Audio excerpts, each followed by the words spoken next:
Hi, it's Steve. Today we'd like to show you how to replace and also how to maintain the finish on the burner caps of your gas range. It's a really easy repair. Let me show you how we do it. Now before we replace the burner caps, the first thing we want to do is make sure that the surface is cool to touch.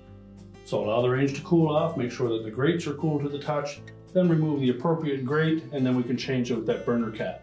Now to maintain the surface of that burner cap, we suggest that you wash it only in a mild detergent and water and use a plastic type scrub pad to remove any built up dirt.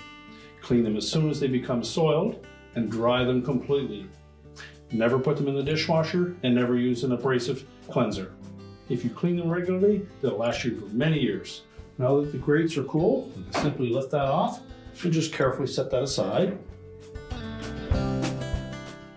We'll remove the damaged burner cap. We're simply going to set the new one in place on top of that burner, make sure it's centered.